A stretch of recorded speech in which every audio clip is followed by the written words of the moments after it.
everyone. I am here at the Digital Marketing and Digital Retail Transformation Assembly in Las Vegas. I am joined today by Mark Friedman. He's the president at Details Interactive. Thanks so much for joining us, Mark. My pleasure, Kara. How are you today? Good. We are very happy to have you here. Thank you. I'm curious to hear a little bit about your background and what ultimately led you to Details Interactive. Well, I've spent most of my career in direct-to-consumer businesses. Actually got my start in finance. I was an auditor very early on, but fortunately got out of that. Moved into a startup catalog business, first in finance, but then in catalog marketing.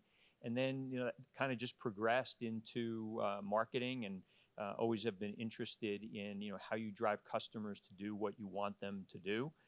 The bridge between finance and auditing and numbers and metrics, was a good match for marketing, which is, very analytical.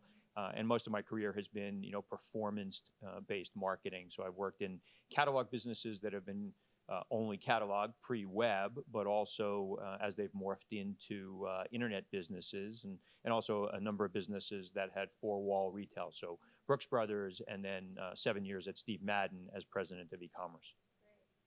So you're now in a mentoring role with early stage startups. And have you noticed anything in these startups that larger companies should be taking note of? That's a good question. One of the things is that larger companies are so metric driven and so success and failure driven, which is is not a bad thing, but there's not enough failing that at least people acknowledging that they're failing. And in the smaller businesses and the startups, they're failing at very high rates, but there's lots of good successful ones as well. I've noticed that the companies that I've mentored, almost all of them have had to pivot at some point in their process. Oftentimes I've seen them, they come in and they think, geez, we have a direct-to-consumer business that we really want to start. But in fact, they realize how expensive it is to acquire customers. So then they think about, well, what would we do differently? And many of them pivot to become B2B. So I do just want to talk about DTC brands, and it's been a rocky year. I know just recently Brandless had a closure, for example. Do you think this slowdown is a red herring of what's to come or something else? What are your thoughts on this?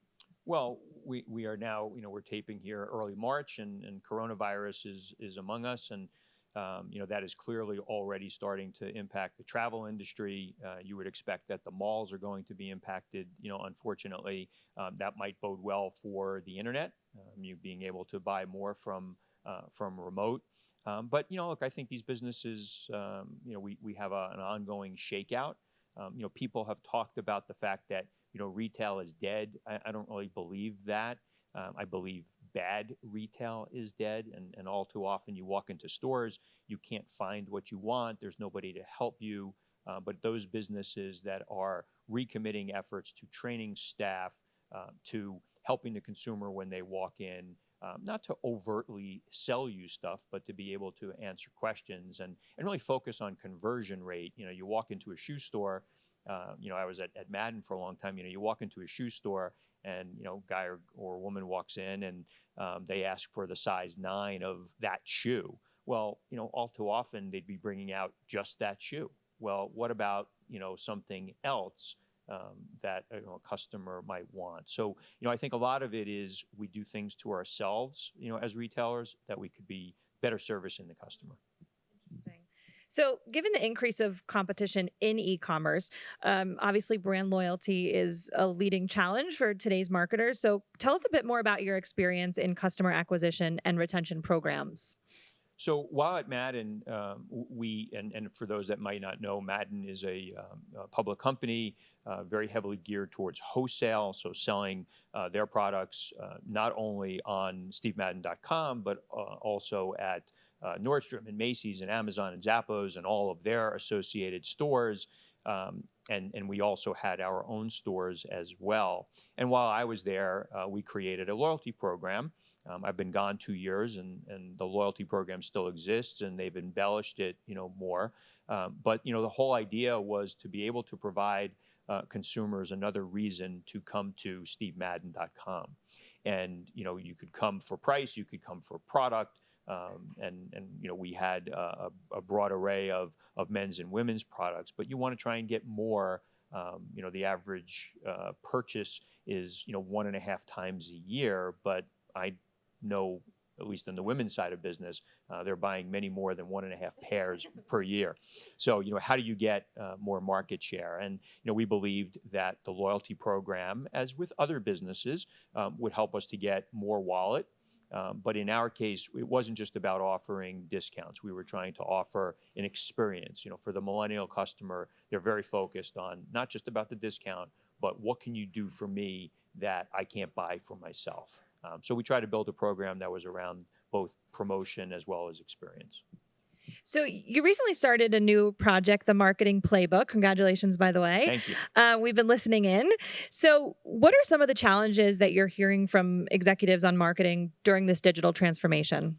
So, thanks. The Marketing Playbook is a podcast that I just started, and people can download it wherever they get their podcasts. And I've kind of started it as a hobby, but also, maybe it drives business as well. You hear a lot of similar things. And so far at this date, I've had the opportunity to speak to the CEO of Levi's and to the head of marketing at Reebok. So, two obviously very strong brands. You hear a lot about attribution. We call that the A word because lots of people don't want to talk about it. Attribution, just a fancy term for I spend $100 and where is that $100 going and how is it helping to drive traffic to either my stores or my online business or what have you. So that's a big challenge for people, is how to rationalize their spend, having a good understanding of, if they have want to commit X amount of dollars more, where should the next channel be that I spend that money? And, in one of our sessions here that I moderated, I put out the imaginary, all right, somebody drops $1 million in your lap in your marketing budget. And now I asked, all right, where are you going to spend it? Most oftentimes people, they have ideas, but they don't have a well-defined game plan as which are the next most efficient methods to spend money on.